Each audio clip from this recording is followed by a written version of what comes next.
was cleaning up. I was getting ready to, to kind of shut down for the night. And I found myself saying, how are you?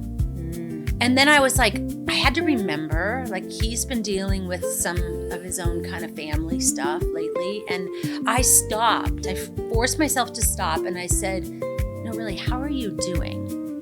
Because I had no idea. He could have very easily just said, I'm fine. But I think it was that me holding that space that he realized it was safe. And he said, I'm actually doing okay. And it was nice, and I realized it was one of those opportunities, one of those that I could have missed the opportunity very easily and just checked it off my list and not know what was my husband. But you took a moment to see him and hear him, and that protects the relationship. Yeah.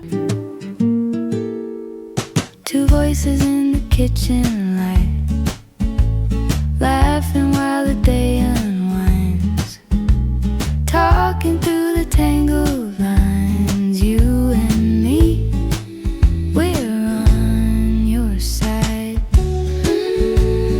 asking for a friend. We've all been there, it's fine. Corey and Rosanne, saying what's on your mind. A little heart, a little mess, and the truth in the end.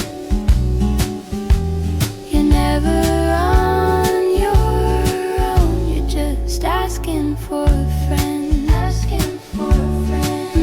Hi. Okay, so I was just up dancing to our theme song to get us going. So, excuse me if I'm out of breath. Hi. Hi.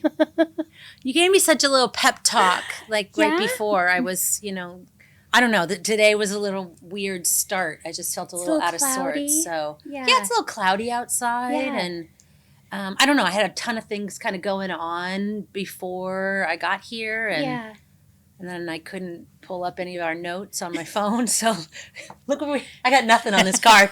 I have an empty notebook. Well, we often say that this is unscripted. Yeah. We usually have a concept in mind of something we want to talk about. We like to pick up where we left off from the previous episode. So we'll regroup. We had a little dance. We had a little wiggles out. And if memory serves, we last kind of got into my previous marriage and infidelity and really ignoring red flags. Yeah. I mean, those were red flags on fire. Just ignore it. It'll put itself out. It'll be fine. So you said something in that conversation that I've actually been thinking about ever since. And it was about protecting our relationships. And I got to be honest, and maybe somebody else out there feels the same way as me, asking for a friend. What exactly does that mean to protect your relationships? That's a good question. Should I have the therapist as... let's keep it in. Okay, therapist is in. This morning, so I have a friend, a close friend of mine, and her daughter is getting married, and she's doing this thing, and it was so cute. I loved it. She's putting together these letters from other women, and she's going to put them in a book that says "Letters to the Bride," and wanted some advice or memories or something that you share with her daughter, and so I was just kind of putting the finishing touches on it today, and I was thinking just now that I was putting in there these ideas of the need to protect your marriage and some, just some kind of therapeutic / friendly / someone who's been in marriage for almost 23 years now, some advice and guidance. And when we were talking about this subject, and I do want to, again, I think I also said this to you last time, but I appreciate you sharing. You've got a plethora of experience of every issue that comes up. You'd think my notebook would be full? You're like, oh, by the way, I went through that. I'm like, that's weird. I had that experience. That one too, huh? Which is Interesting. wonderful. You are, you continue to bless this podcast with so much stuff. But it So much also life experience. it also keeps, I said this before too, it also keeps me from having to be like, okay, I got that one too. So eventually, You take your time. it's so funny. Maybe Tommy- on a sunny day. Today's cloudy. Maybe today's not the day. Oh my gosh. This morning or yesterday, Tommy, my husband, was like, so are you going to share any of our stuff? And I go, yeah, not quite yet. Not quite yet. I even asked him, because I think he's maybe a little nervous about that. As he should be. And I said, do you want to come with tomorrow? Oh, yeah. I think he Field was. trip. Yeah. So maybe next time he'll Oh, I would show love up. that. Yeah. He'd I be would good. love that. I don't know if I Hi, can keep him Bruni. quiet during the That's okay. recording. But anyway, I digress. You know what would be interesting? I can step out at some point and we can have Tommy sit right here in this chair and No, that would just be no, he's not interested. a comic stand-up routine that we wouldn't get anything done. Okay, yeah, he is pretty but we'll hilarious. see. But yeah, anyway, Anyway, back to your question. yes, how do you protect? Yeah, this is a really important. It's an important area in terms of maintaining a healthy relationship because so many of us come into relationships and especially marriages with not the greatest of experience, right? We come with what we know, what we've Yeah. seen, and Meaning our parents yeah. or family members, Right, things right. like that, and from a younger age, especially kind of thing. now we and I don't know, we're somewhat a little bit advanced in age, and so our parents, I think, were more of As the Brownie groans. Like, I can feel it in my joints, ladies. I'm right there with you. totally. I think our parents stuck it out, right? Sure. A little bit more. And I think in subsequent generations that we've seen, maybe not generations, in subsequent decades, I guess, that marriage is not something that necessarily is till death do we part, right? There's the divorce rate is very high, and so there's always this kind of there's always this back door, there's this way out. But if you do approach it with, and I think most people when they decide that this relationship is going to be the one, I think people really, for the most part, they are meaning for it to be till death do us part, right? But it's hard. And that's what I was kind of, when I went back to that, talking about that letter I wrote in there, was marriage is hard. Yeah. Marriage is hard, and it takes work. It takes daily work. It takes consistently coming back to yourself, number one. It takes consistently coming back to the relationship, to your partner. And there are these things, if you will, that you can do to protect it from the very beginning. I encourage people to have, when I work with especially early couples, early in their marriage, I really encourage them, like, come up with a bit of a mission statement. What is going to like be that defining thing about you that you're always going to keep coming back to, right? And so when you can commit to that, then anything that shows up, it's going to be, okay, how do we get back to that? And that's so very important, is where are we going to come back to? What is that goal? What do we always want to know about us as a couple? And if you don't have that, it's really hard when what hits the fan, Yeah. to be like, okay, what are we doing here? How often would you recommend for a couple, whether they were facing trouble or not? So maybe there's two answers to that question. How often would you tell them to go back to that mission statement and kind of check themselves? I think that on the regular and just kind of typical checkups. Yeah. I think when there's not a crisis at hand, which you've been married a long time. Yeah. There's always a crisis at hand, right? At some level, but the ones that are when you're in those lulls, I think weekly is really important to kind of have a day where you are really checking in with each other. Maybe it's at the end of the week. Maybe it's at the beginning of the week. What do we have going on? I think there's also We do a that, yeah. you do. It is. Or what do we have going on? What's coming up? How do we fit in each other? If you've got a ton of things going on and he's got a ton of things going on, where are those moments? Where is something that you can put in that busy schedule, the two of you, that you could be looking forward to? Yeah. Or if you're, looking back on the previous week, what went well? What worked for you? Where did you feel heard and seen? That is such an important, Yes. right? Yes. That theme is something that if you pull away the layers of any typical issue that maybe couples are dealing with and that they're struggling with, the underlying theme is I'm not feeling heard or seen. And so kind of having that moment that is like, I didn't feel heard or seen.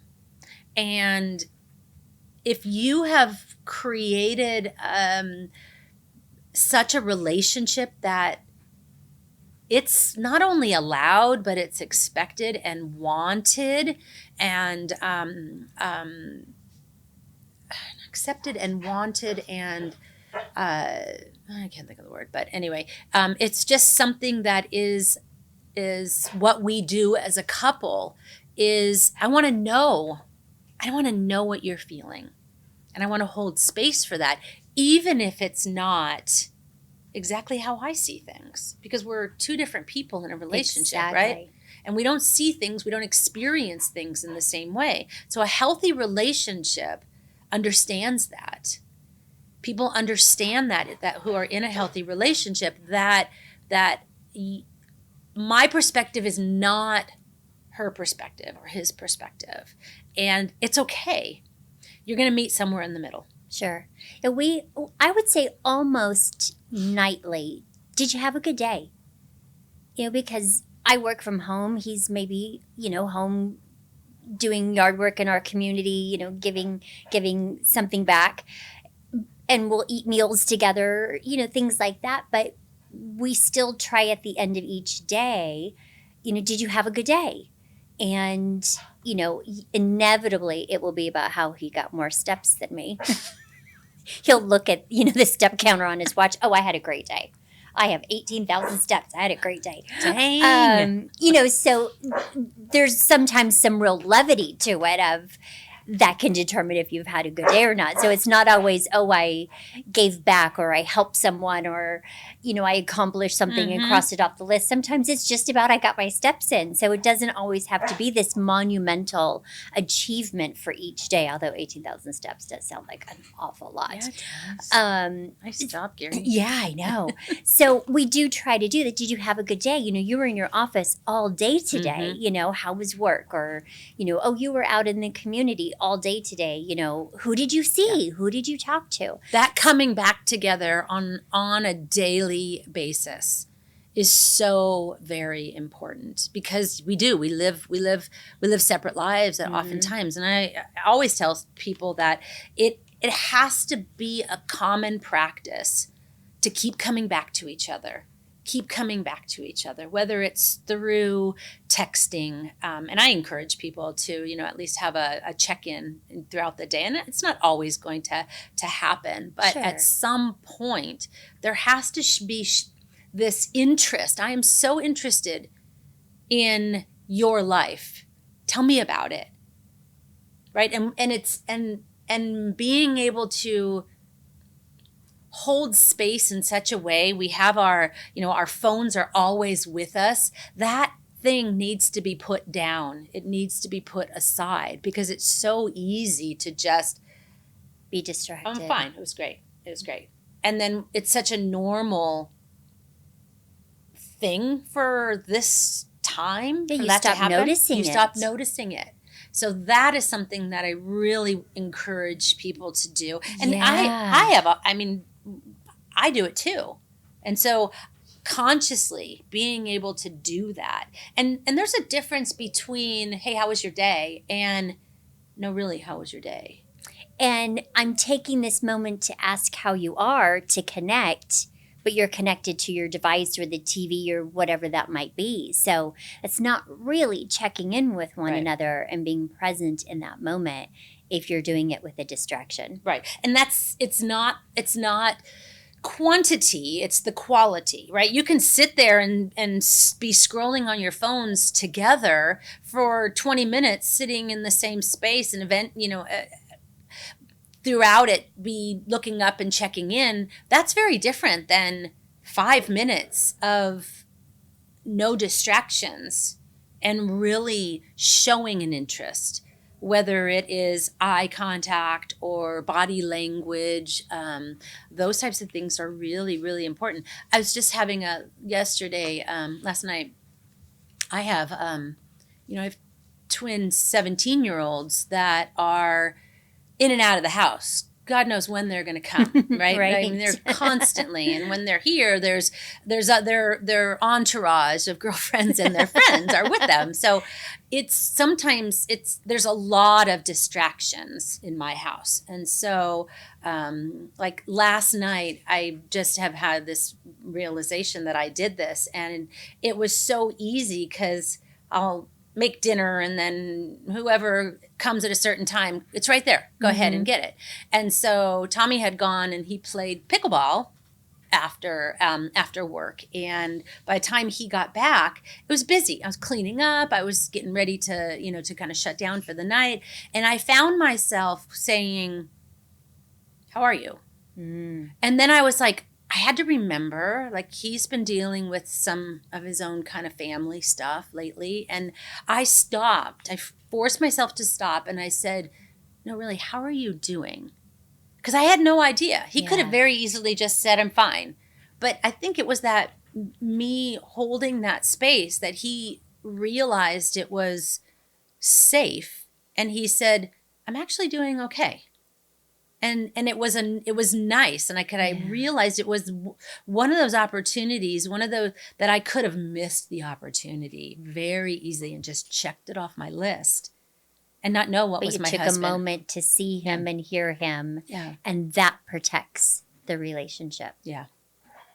Yeah, so you're not resenting each other. You're not taking each other for granted. I think those are the things that are so easy to fall into when I don't feel seen or heard. I feel taken for granted of, that type of a thing. So yeah, I mean, good on you. You took the moment, because it's all too easy when you're cleaning up the kitchen, especially in that moment. And there's a bunch of teenagers in the house to just be making sure everybody's taken care of versus taking a moment to care for your husband needing to be heard and seen. It's so that easy moment. to lose the relationship in life. And like you just said, is to take it for granted that it's going to be there. And like we talked about last time, it's never not never, but that affair, if you will. Not to say that is what is going to happen if you don't do this, but it's a possibility. It's a vulnerability. It is a vulnerability. And the more you create these vulnerable places in the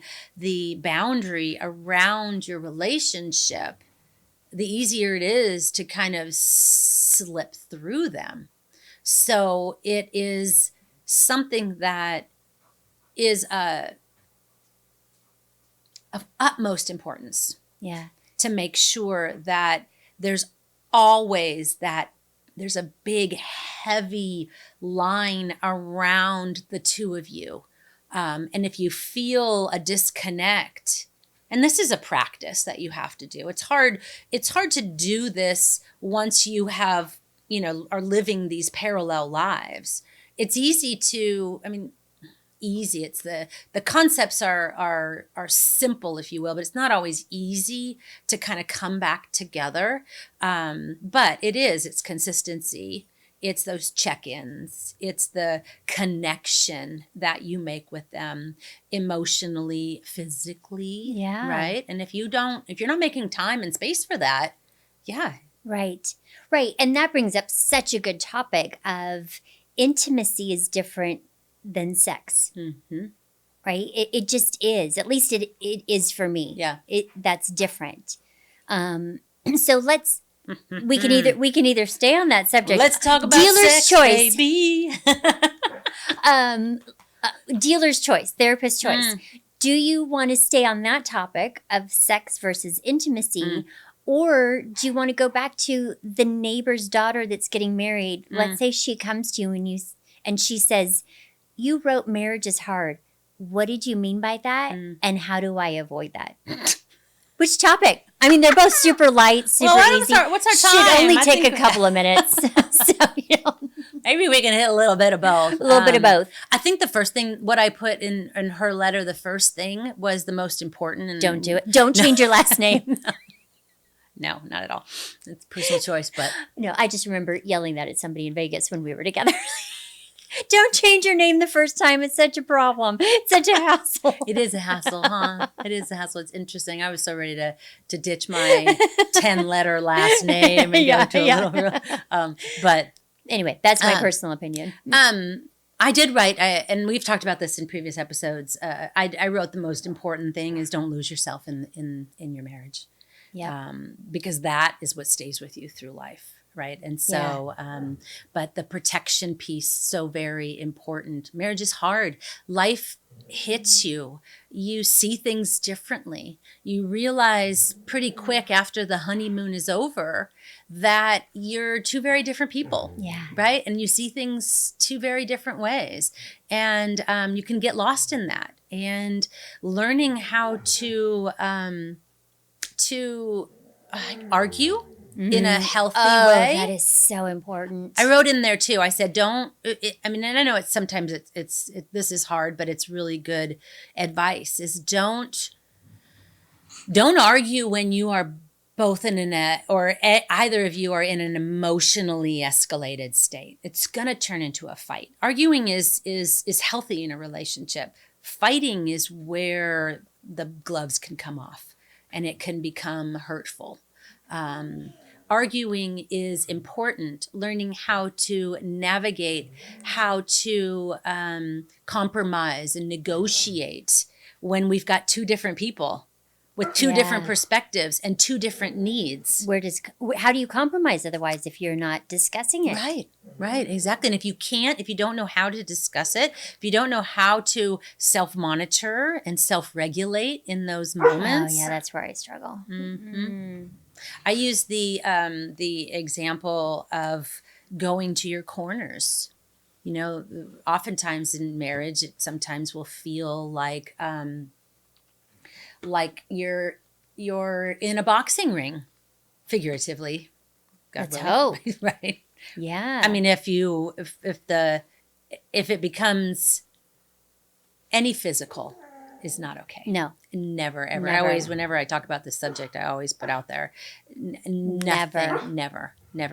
And even verbally, I mean, it's only in those moments when someone is escalated and the other person is not backing down or that person is not regulating themselves in such a way where they're saying, hey, you know what, I'm escalated, I need to step back. That's when the criticisms, the name calling, that verbal abuse comes out. Becomes hurtful. Right. Just flat out mean. And damaging. Yeah. Damaging to the relationship. Because even if you move on from that discussion or that altercation of, finding your compromise, with time, yes, it heals things, but we tend to remember things that are said. Mm-hmm. Even if you move past that particular moment of difficulty, those hurtful, cruel things can stay with somebody. Yeah. Absolutely. Even if the argument itself doesn't, things you've said during it can, because I can't remember the last time, Gary and I had a disagreement over something and don't remember what it was about, but I guarantee if he said something that hurt me, I'd remember that. Right. And the moment we talked about last time, I think we talked about those red flags. If we allow that once, we're going to allow it again. Yep. And it's going to become something that is acceptable in our relationships at some level. At some level. You might not like it. You might deny that it's okay. But if you continue to allow yourself and the relationship to be put into those dangerous situations, the envelope is always going to be pushed. Yeah. So, so that's an importance in terms of protecting. So, I know we're kind of coming to the end here, but that piece about, I think the sex piece might be something to continue, because healthy relationships, marriages especially,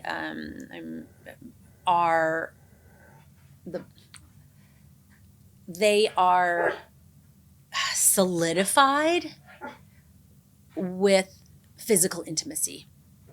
And there are different layers of that, like you said, of, what's the difference between sex and the intimacy piece.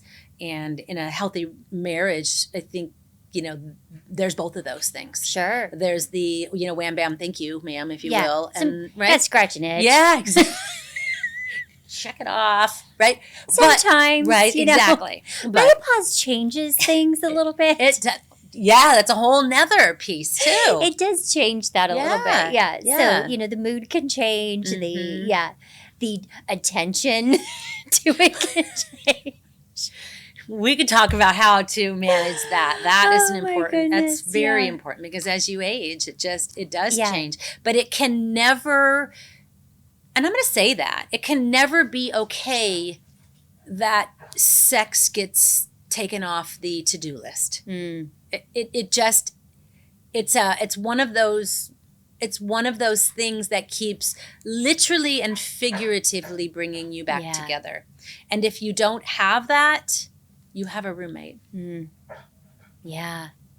And that's really that's a hard, when couples come to me, I've had several couples, many will come to me, and it's been like we're roommates. A year. Yeah. 5 years. Yeah. Since they've had any physical intimacy.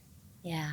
And they're in such a place where it's like they want to, but it's so awkward. It's gone so long now. Yeah. Yeah. Oh, we're going to leave everybody with that. We're going to leave you hanging with that? I think we kind of should, because otherwise we're just going to overstay our welcome. Yeah. Mm-hmm. So I think that's a really good place to kind of end that protecting the relationship is also making space to be seen, to be heard, and to be touched. Yeah. Nicely said, Corey. Thank you. I love I have the 3 monkeys in my brain, but I know that's not the right thing. So it's good. Monkey brain. Anyway, well, thank you. Thank you for answering my questions. And I think thank you for giving this younger generation, your neighbor's daughter, such great advice that we didn't have at that age. So I hope everything goes so well for them. And I know. She thinks about what to do with her last name with a great deal of thought. It feels like you got some issues there. I so have issues. My gosh. But that's another day. That's another day. I still keep you in my phone as Corey Stein. Please, I still have Corey Stein. I do. So anyway. Well, thank you. I appreciate it. See you next time. See ya. Bye. That was fun. That was good stuff. Got a question on your mind. Little tangled, hard to find. Pull up a chair, let's unwind. We'll talk it out together. We're just asking for a friend. Corey and Rosanne again. Laugh it off, learn as we go. Turning I don't know into ooh. Now I get it in the end. Yeah, we're asking for a friend. Ooh. every day amidst tiny winds, heavy stress.